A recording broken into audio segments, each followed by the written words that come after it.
Simone Ashford walked into her conference room Monday morning and froze. The intern sitting at the far end of the table, dark hair, sharp jawline, expensive watch, looked up. Their eyes met, and the air disappeared. 3 days ago, she'd left him naked in a hotel bed. No names, no numbers, no consequences. Except now he was here, in her building, staring at her like he could still taste her skin. Simone's pulse spiked. She forced herself to breathe, to move, to rebuild the mask. Good morning, I'm Simone Ashford, CEO of Ashford Technologies. Her voice didn't shake. Years of boardroom warfare had trained her well. You're here because someone saw potential. My job is to find out if they were right. She scanned the room. 5 interns, all watching her with varying degrees of nervousness, all except him. He leaned back in his chair, arms crossed, a slight smile playing at his lips.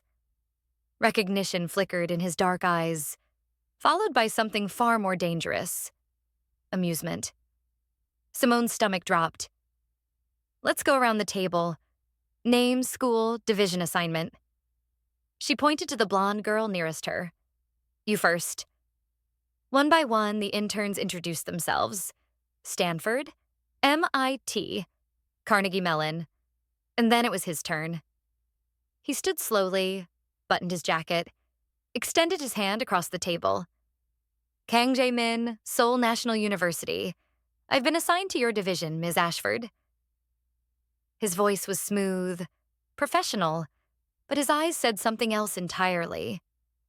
I know what you sound like when you fall apart. Simone looked at his hand. Didn't take it. If she touched him right now, she'd break. Being assigned to my division means you'll be held to the highest standards, Mr. Kang. I don't accept excuses. I don't reward mediocrity.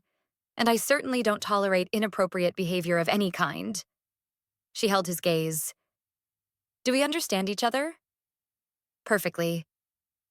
Good. Sit down. He lowered his hand slowly. Something flickered across his face. Surprise, maybe, before he sank back into his chair. Simone continued the presentation on autopilot. Talked about company values, project timelines, performance metrics. Her voice never wavered. Her hands never shook. But she didn't look at him again. Not once. When the meeting ended 43 minutes later, the other interns filed out, chattering nervously about their first assignments. Jae-min stayed in his seat. The room emptied. The door clicked shut. Silence stretched between them. Ms. Ashford. His voice was quiet. Careful. Simone kept her eyes on her screen. If you have questions about the program, Claire can help you. I don't have questions about the program. Then this conversation is over.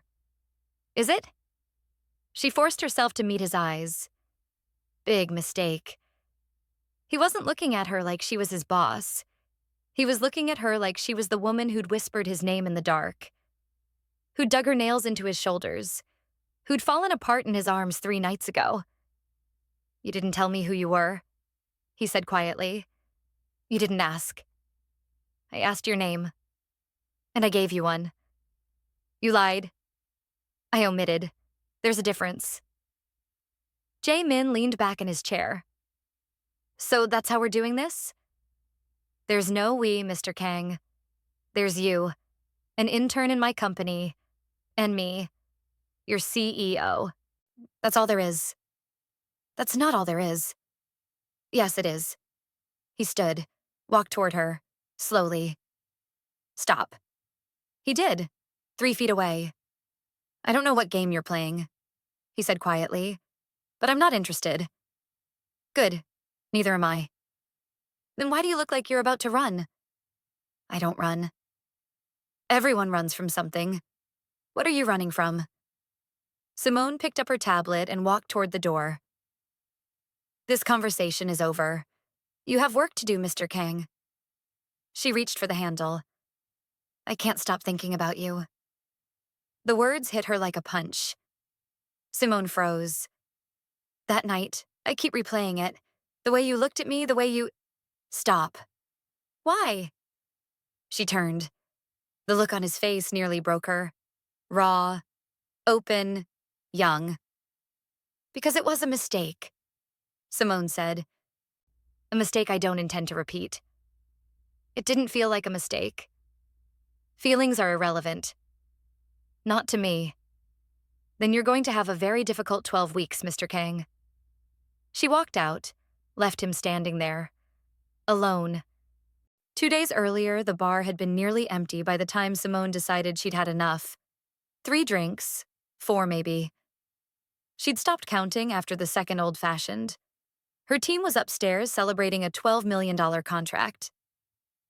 Simone had made an appearance, smiled, said all the right things. Then she'd slipped away, because celebrations felt different when you went home to an empty penthouse. She signaled the bartender for her tab. You're drinking like someone who either won or lost everything today. The voice was low, smooth, Korean accent. Simone didn't look up. And you're talking to strangers like someone who's used to getting what he wants. A soft laugh. Guilty. She glanced over. Mid-20s, tall, lean, with the kind of face that didn't need effort to be devastating. Dark eyes that held hers a beat too long. Expensive watch. Custom jacket. He slid onto the stool beside her. I'm Jay. Simone should have left. Instead, she heard herself say, Mia. His smile was slow, like he could taste the lie but didn't care. What are we drinking to? We're not drinking to anything. Then why are you still here? Good question. Bad decisions, Simone said finally. Jay raised his glass. My favorite kind. They talked about nothing. Everything. He told her he was in Seattle temporarily. She told her she'd lived here for 5 years. Neither asked questions. When his hand brushed hers on the bar, Simone didn't pull away. You're good at making people feel like they matter, she said. His expression shifted. Maybe I just think you do. Simone's breath caught when Jay leaned in and asked, Do you want to get out of here? She didn't hesitate. Yes. His hotel room was on the 32nd floor. Floor-to-ceiling windows, city lights spreading out like stars. Jay closed the door. The lock slid into place. Tell me to leave, he said quietly. If this isn't what you want. Simone crossed the room, stopped just in front of him. I don't want you to leave. He kissed her like he'd been starving for it. And for the first time in longer than she could remember, Simone let herself fall. She woke to silence. Jay was asleep beside her, one arm across her waist. Reality crept back in. This was reckless, stupid, but God, it had felt good. Carefully, Simone slipped out from under his arm, found her dress in the dark. She paused at the door, looked back one last time, then she left. No note, no explanation. By the time Simone walked into her penthouse, the sky was lightening. One night, one stranger. A beautiful mistake she'd never make again. By Monday, he'd be gone. Jae Min's desk was 23 feet from Simone's office. By Wednesday, she'd developed a system. Arrive before him. Leave after. Minimize eye contact. Communicate through Claire. It worked. Mostly. Except for the moments when she'd look up and find him watching her. Not obviously, but she noticed. The way his eyes would flick to her office when he thought she wasn't paying attention. It was unnerving. And worse, it was working. Because Simone couldn't stop looking back. Thursday afternoon, the team sync ran long. The conference room was packed. 12 people around a table built for 8. Simone slipped into the only empty seat, right next to Jae Min. She felt him tense. Didn't look at him. Marcus talked about sprint velocity. So if we push the API integration to sprint 4, we free up bandwidth for the dashboard. Simone, thoughts? Push it. The dashboard is higher priority. Even with the client deadline? The client deadline is flexible. Our metrics aren't. Marcus nodded. Ms. Ashford. Jaemin's voice was low, meant only for her. She didn't respond. I reviewed the API documentation. There's a bottleneck in the authentication flow. If you refactor the token refresh logic, you could cut response time by 30%. Simone finally looked at him. He was leaning back, arms crossed. A challenge in his eyes. Prove I'm wrong. He wasn't. Simone turned to Marcus. Run the numbers on Jaemin's authentication refactor. If it checks out, prioritize it for Sprint 3. Marcus blinked. The intern's refactor? He has a name. And yes. She didn't miss the surprise in Jaemin's expression. When the meeting ended, Simone headed for the stairwell. She needed air, space. She took the stairs down to the sky bridge connecting her building to the parking garage. Quiet here, empty. Simone leaned against the railing, staring out at the city. You're avoiding me. She didn't turn around. I'm working, Mr. Kang. I'm working on figuring out why you're pretending we're strangers. We are strangers. We weren't on Friday. Simone's hands tightened on the railing. Friday was a mistake. You don't actually believe that. You don't know what I believe. Then tell me. No. Why not?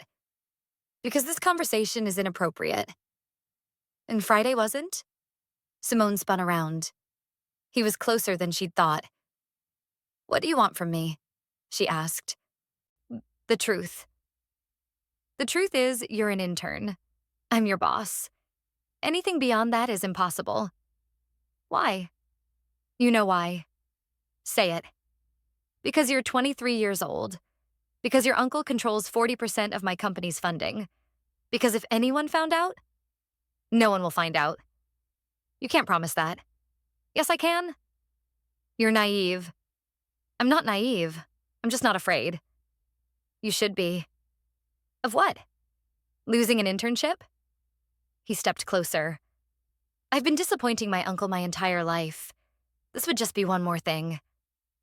Simone's breath caught. You can't do this. Do what? Look at me like that. Like Friday meant something.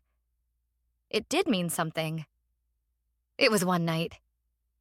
Then why are you so terrified of me? I'm not. You are. You've been terrified since I walked into that conference room. And it's not because you're worried about your company. Then why? Because you felt it too. Simone's chest tightened.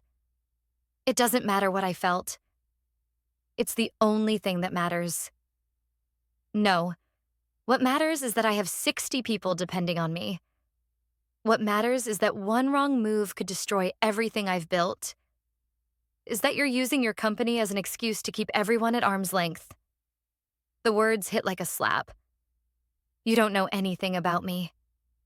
I know you left without saying goodbye. Because there was nothing to say. Bullshit. You left because for a few hours you let yourself be vulnerable with someone and it terrified you. Stop. Why? Because I'm right? Because you're an intern in my company and this is completely inappropriate. Then fire me. Simone stared at him. What? Fire me. If I'm such a problem, end my internship. Call my uncle. Get rid of me. Her throat tightened. You know I can't do that. Why not? Because it would raise questions. No, because you don't want to. Simone's pulse was racing. You need to leave. Answer one question first. Jaemin, just one. If I wasn't your intern, if my uncle didn't have any ties to your company, if there were no consequences, would you want this? The answer was yes. God help her, the answer was yes. But she couldn't say that. It doesn't matter what I want, because those consequences do exist. And I won't risk everything I've built for anyone.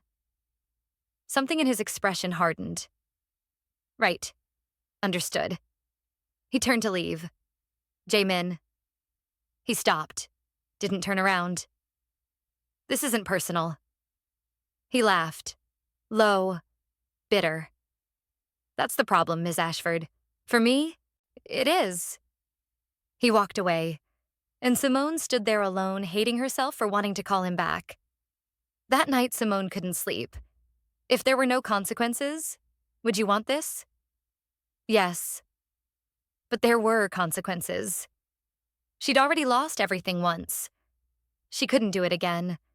Friday morning, Jae-min wasn't at work. His desk sat empty all day. At 2 p.m., Claire knocked.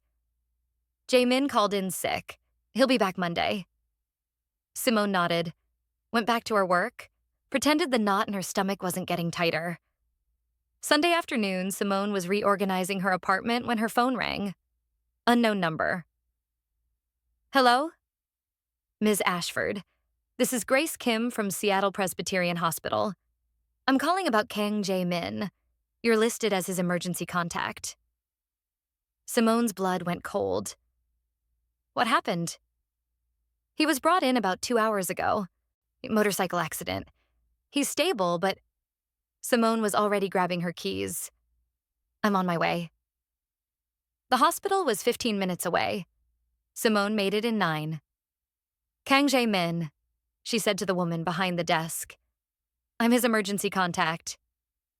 Room 304, 3rd floor. Simone took the stairs. A doctor stepped out of the room. Ms. Ashford? He's awake. Fractured wrist, bruised ribs, road rash. But he'll heal. He's been asking for you. Can I see him? 5 minutes. He needs rest. She stepped inside. Jae-min was sitting up in bed, left arm in a cast, bandages wrapped around his torso, cut above his eyebrow, bruising along his jaw. When he saw her, something in his expression cracked. You came. Simone's chest ached. You listed me as your emergency contact. I didn't think you'd actually show up. Why wouldn't I? Because you've been pretending I don't exist for 2 weeks. The words were quiet, not accusatory, just true. Simone closed the door, stayed near it. What happened? Car ran a red light. I swerved. Bike went down. Could have been worse. You could have died. But I didn't. That's not the point. Then what is the point? Why did you list me as your emergency contact? Jae-min was quiet for a long moment. Because you're the only person I wanted to see if something happened to me. The confession hung in the air. Simone's eyes burned. You should have listed your uncle. Or your parents. I don't want my uncle here. I don't want my parents. I want you. Jae-min. I know you don't want to hear it. But I'm lying in a hospital bed and the only thing I can think about is that you're standing 10 feet away from me like I'm contagious. Simone's breath shattered. Then come here. She crossed the room, stopped beside the bed. You're an idiot, she whispered.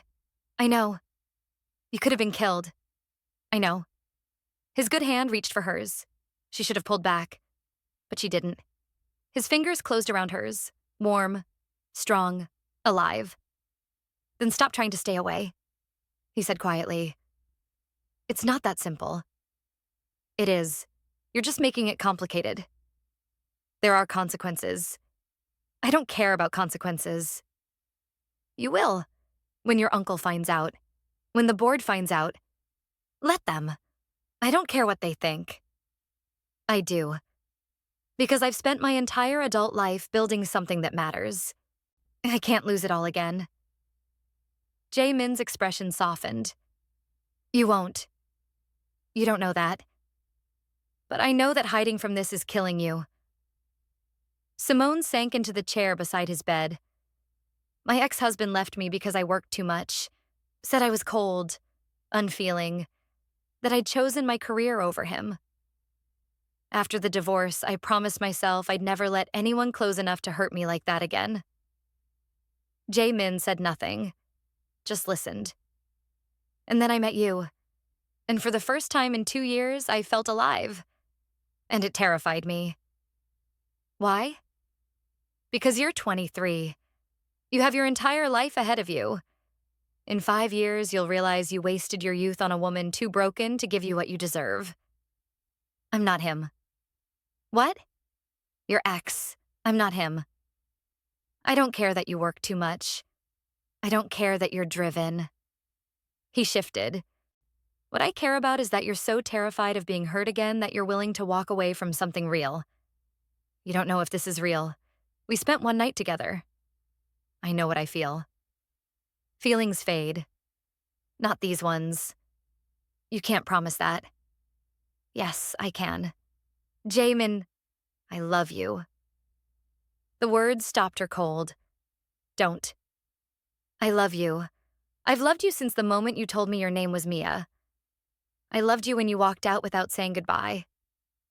I loved you when you looked at me in that conference room like I was a stranger. And I'll love you even if you walk out of this hospital and never speak to me again. Tears spilled down Simone's cheeks. You don't mean that. Yes, I do. You're 23. Stop using my age as an excuse. I don't care that you're older. I don't care what people will say. His hand squeezed hers. The only thing I care about is whether you feel the same way. Simone's breath shattered. I can't. That's not an answer. It's the only one I have. Jamin stared at her. Then he let go of her hand. Okay, if you don't want this, if you really don't, then I'll stop. I'll transfer divisions. I'll stay out of your way. But before I do, I need you to tell me the truth. Do you feel anything for me? Simone closed her eyes. She could lie, could walk away. But she was so tired of lying. Yes, she whispered. When she opened her eyes, hope flickered in his expression. Then why? Because feeling something doesn't mean I can act on it. Because you're scared. Yes, I'm terrified. The last time I let someone in, they destroyed me. I don't know if I can survive that again. Jamin reached for her hand again. I won't destroy you. I can't promise perfection. But I can promise I'll fight for you. That I'll choose you. That I won't run when things get hard. Simone's tears fell faster. This is insane. I know. Your uncle will lose his mind. Probably. I could lose everything. Or you could gain everything. She looked at him. Really looked at him. I don't know how to do this. Neither do I, but we'll figure it out. Simone's resolve crumbled. She leaned forward, rested her forehead against his. This is a terrible idea, she whispered. The best ones usually are. And then she kissed him. Soft, careful, achingly tender. When they finally pulled apart, Simone was crying. I'm still terrified. I know. This could ruin everything. Or it could save everything. She laughed, broken, wet, but real. You're impossible. And you're worth it. If you were Simone right now, would you risk everything for him or walk away? Tell me below. And if you're new here, subscribe, because this story only gets more dangerous from here. Monday morning arrived with rain. Simone stood at her window, coffee in hand. Jamin would be back today, fractured wrist and all. She'd tried to convince him to take the week off. He'd refused. I'm not hiding anymore, and neither are you. But they had to hide, at least for now. Jamin. Good morning. Simone. You should be resting. Jamin. I am. In an Uber, on my way to see the most beautiful woman in Seattle. Simone. Flattery won't get you out of taking it easy today. Jamin. Worth a shot.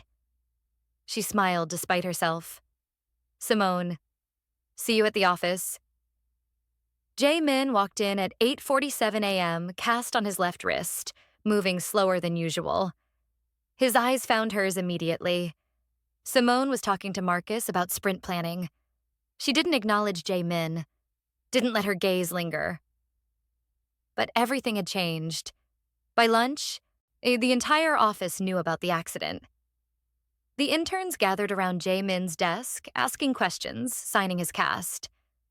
Simone watched from her office. Jessica, the Stanford grad, kept touching his good arm, laughing, leaning in close. Simone turned back to her laptop. A knock at her door. Jae-min stood in the doorway, alone. "Mr. Kang, can I help you?" He stepped inside, closed the door. "You're using your Ice Queen voice." "I'm being professional. You're being jealous." "I have no idea what you're talking about." "Jessica, the intern who is just very obviously flirting with me. I didn't notice." "You noticed." He crossed to her desk. "For the record, I have zero interest in Jessica." "It's none of my business." "Yes, it is. I'm interested in one person, and she's sitting in front of me, pretending she doesn't want to kiss me right now." Simone's breath caught. "We're at work." "I know." Someone could walk in. I locked the door. Her pulse spiked. He reached out with his good hand, traced his thumb along her jawline. "Tell me you didn't think about me all weekend." "I thought about your injuries." "Liar." Her eyes fluttered closed. "We agreed to be careful." "I am being careful. I locked the door. I'm not kissing you even though I want to." "Your hand is literally on my face." "This doesn't count." "Yes, it does." "Then stop me." Her hand covered his, held it there. "You're impossible."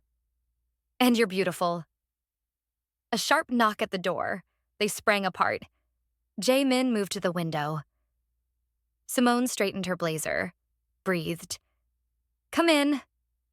The door didn't open, because it was locked. Shit. Simone unlocked it, or Claire stood there, eyebrow raised. "Since when do you lock your door?" "I was on a private call." "With Jae-min?" Simone's heart stopped. But Claire was already looking past her at Jae-min, who turned with an easy smile. "Just getting Ms. Ashford's signature on medical leave forms." Claire glanced between them. "Right. Well, Daniel Kang just called. He wants to see you both in his office. Today, 4 p.m. The floor dropped. "Both of us?" "That's what he said." Claire left. Simone turned to Jae-min. "He knows." "He doesn't know." "Then why does he want to see us together?" "Maybe he just wants an update." "Daniel Kang doesn't do casual check-ins." Jae-min moved closer. "We've done nothing wrong." "We've done everything wrong. We're two adults who care about each other. One of us controls the other's internship. My uncle won't." "You don't know what he'll do." "Then we face it together." She wanted to believe him. At 3:58 p.m., Simone arrived at Daniel Kang's office. Jae-min was already in the waiting area. Their eyes met. "Ready?" She nodded. Lied. Daniel's assistant showed them in. Daniel sat behind his desk, reading something on his tablet. He didn't look up. "Sit." They sat. Silence stretched. Finally, Daniel set his tablet down, looked at Simone, then at Jae-min, then back to Simone. "Tell me what's going on between you two." Simone's blood turned to ice. "I'm not sure what you mean, Mr. Kang." "Don't insult my intelligence. I've been doing business for 30 years. I know when something's off. My nephew asks to transfer divisions. You deny knowing why. Then he ends up in the hospital and lists you as his emergency contact. And this morning, someone sent me an interesting email." He slid his tablet across the desk. From anonymous 2847@protonmail.com. Subject: conflict of interest. "Mr. Kang, you should know that your nephew, Kang Jae-min, was seen leaving the Fairmont Olympic Hotel with Simone Ashford on the night of August 23rd. This was 2 days before his internship began. Given Ms. Ashford's position as CEO and Jae-min's position as intern, I thought you should be made aware of this potential conflict of interest." Simone's vision blurred. Someone had been watching. "Is it true?" Daniel asked. The question hung in the air. Jae-min spoke first. "Yes. We met at the hotel bar. We didn't know who each other was. It was one night. And after? Silence. Daniel's gaze shifted to Simone. Ms. Ashford? She could still lie, could protect everything, but she was tired of lying. We tried to keep it professional. We failed. How long? Since the accident, since Friday. So for 4 days, you've been in a relationship with your subordinate. And you thought this was acceptable? No, I knew it wasn't. But what? You couldn't help yourself? You're the CEO of a $40 million company, Simone. You're supposed to be smarter than this. I am smart enough to know when something matters. And my nephew matters? Yes. Daniel's jaw tightened. You're 14 years older than him. I'm aware. He's an intern. I'm aware of that too. And you still think this is a good idea? No. I think it's a terrible idea. I think it could ruin everything I've worked for. But I also think he's worth the risk. Daniel turned to Jae-min. And you? Is she worth throwing away your future? I'm not throwing away my future. I'm choosing it.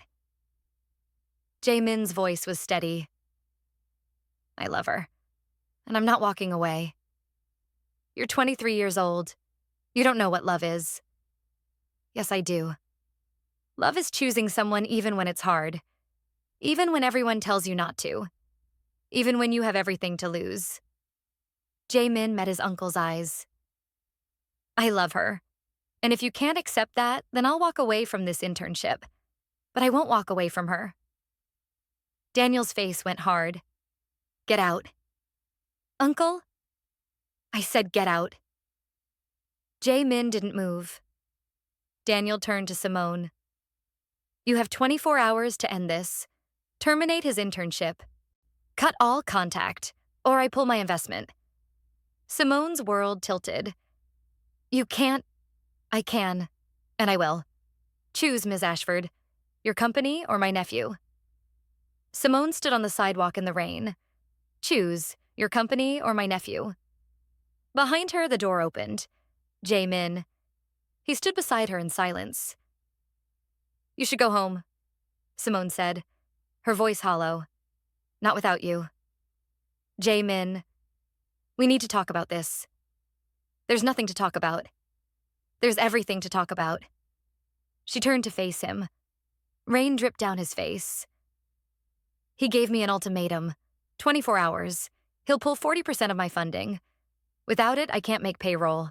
Can't finish the launch. I'll talk to him. It won't matter. Men like your uncle don't make threats they don't intend to follow through on. Then we'll find other investors. In 24 hours, we'll find a way. There is no way. There's just a choice. And we both know what that choice has to be. Jae-min's expression went blank. What are you saying? I'm saying this was always going to end. No. I have 60 employees who depend on me. Families, lives built around the paychecks I sign. I can't destroy all of that for what? For me? For us. There is no us without you fighting for it. I can't fight this. Your uncle has all the power. And what do we have? Simone's throat closed. Nothing that matters.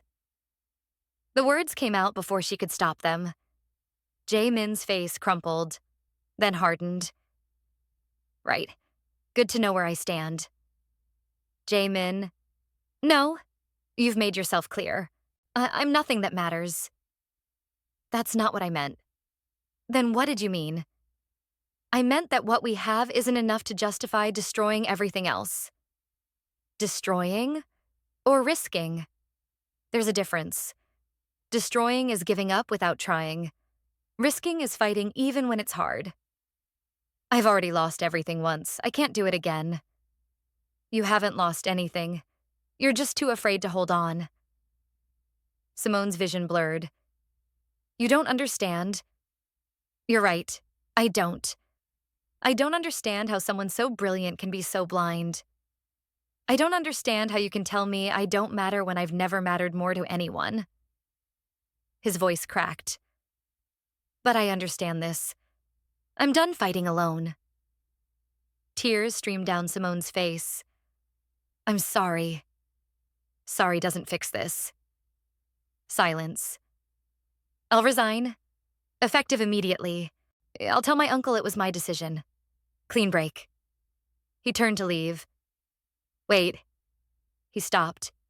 Didn't turn around. Take care of yourself, she whispered. Jae-min's shoulders tensed. Then he walked away. And Simone stood alone in the rain, watching him disappear. She went home, sat in the dark, stared at her phone. 63 missed calls, 47 emails. At midnight, Claire called. What happened? Daniel Kang's office said Jae-min resigned. Is that true? Yes.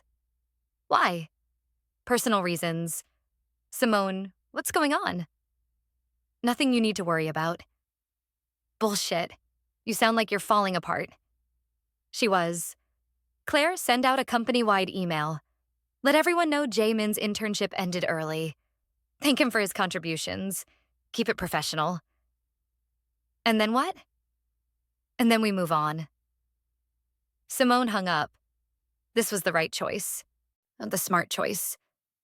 So why did it feel like she'd just destroyed the only good thing she'd had in years? 2 weeks passed like a slow death. Simone lost weight. Lost sleep. Claire stopped asking if she was okay. The answer was always the same. Fine. Which was always a lie. During meetings, Simone was brutal, sharp, unforgiving. She tore apart code reviews, snapped at junior developers, cut people off mid-sentence. Everyone noticed. On a Friday night, alone in her office at midnight, Simone's phone buzzed. Jae-min, are you okay? She stared at the message. Simone, yes. Jae-min, liar. Simone, I'm managing. Jae-min, that's not the same as being okay. Simone, it's enough. Jae-min, it's not, and you know it. She turned her phone off, went back to work, and pretended her chest didn't ache. Monday morning, Simone arrived at 6:45 a.m., opened her laptop, saw the calendar notification, emergency board meeting, 8 a.m., conference room A. Her blood went cold. She hadn't scheduled this. She tried calling Claire. Patricia. No answer. She walked to the conference room, opened the door. All 10 board members were already there. Daniel at the head of the table. Everyone else silent. Grim. Ms. Ashford, sit. What's going on? I wasn't notified. Sit. Simone sat. Daniel slid a folder across the table. At 5:47 this morning, every member of this board received an email. Anonymous sender. Simone opened the folder. Screenshots. Text messages between her and Jae-min. Simone, I'm managing. Jae-min, that's not the same as being okay. Timestamps from 3 days ago. Her stomach dropped. You told me the relationship was over. You told me there was no contact. It was just, he checked on me. Once. I told him to stop. You responded. Multiple times. You lied. I didn't. You maintained contact with my nephew after promising to end it. You compromised this company's integrity. Daniel stood. I'm calling for an immediate vote of no confidence. The room tilted. Daniel, please.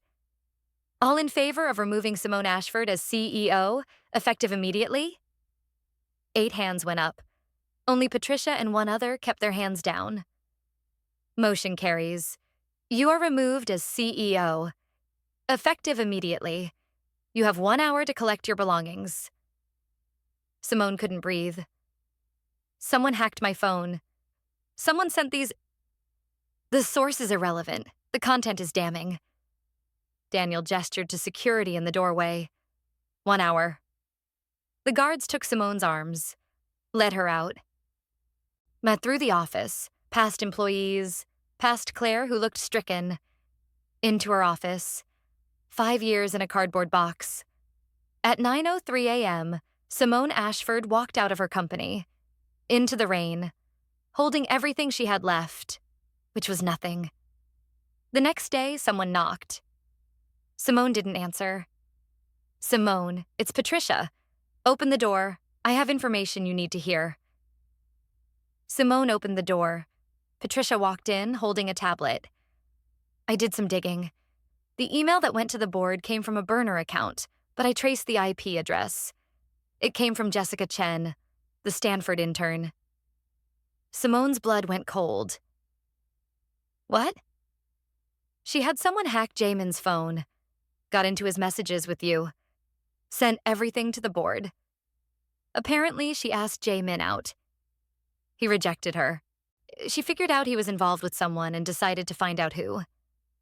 Jessica. She's being investigated, but that doesn't change the vote. I know. I'm sorry, Simone. What will you do now? Simone looked at the box on her counter. I don't know. 3 days later, Jamin showed up. Simone opened the door looking like she hadn't slept. You shouldn't be here. I know. He held up a folder. But you need to see this. Investment commitments. I've been talking to VCs for the past month. Alternative funding sources. 3 firms have committed. 2 more are interested. Together, they could replace Daniel's 40% and then some. Simone stared at the documents. You did this? I knew my uncle would eventually push you out. I wanted you to have options. You can start over, Simone. New company, your vision, no one holding you hostage. I don't have the energy. Not today, but you will. And when you do, you won't be alone. Jamin, I love you. I'm not giving up on you. And I'm not letting you give up on yourself. So take your time. Heal. Rest. And when you're ready, we'll build something better than what you lost. Simone's tears finally came. I pushed you away. I chose wrong. You chose what you thought would save you. I don't blame you. He pulled her into his arms. She broke, completely, sobbed into his chest. And for the first time in 3 weeks, she let herself feel everything. When she finally pulled back, her voice was raw. What if I can't do it again? What if I'm too broken? Then we'll put you back together first. But you're not broken. You're just tired. I don't deserve you. Probably not. He smiled. But you're stuck with me anyway. She almost laughed. Your uncle will never forgive you. I don't need his forgiveness. I just need you. His forehead rested against hers. I'm choosing you, Simone. Over my family, over their approval, over everything. The question is whether you're finally going to choose me back. Simone looked at him. At this man who'd fought for her when she couldn't fight for herself. Yes, she whispered. I choose you. He kissed her. Deep. Desperate. Real. When they pulled apart, she was crying again. Now what? Now we rebuild, together, and we let everyone who tried to destroy us watch while we win. That sounds impossible. Good. We've never been very good at possible anyway. 6 months later, Simone stood in front of a room full of investors. New company, new vision, new team. Jamin sat in the front row, watching her with quiet pride. The presentation ended to applause. Commitments were made. Term sheets were signed. When Simone walked out, Jamin was waiting. How does it feel? Terrifying. And perfect. He took her hand. They walked out together. Into a future they'd built on their own terms. No ultimatums. No sacrifices. Just 2 people who'd chosen each other when the world told them not to. And won. If this story pulled you in, leave a like so I know to bring more stories like this. And subscribe, because the next one might hit even harder.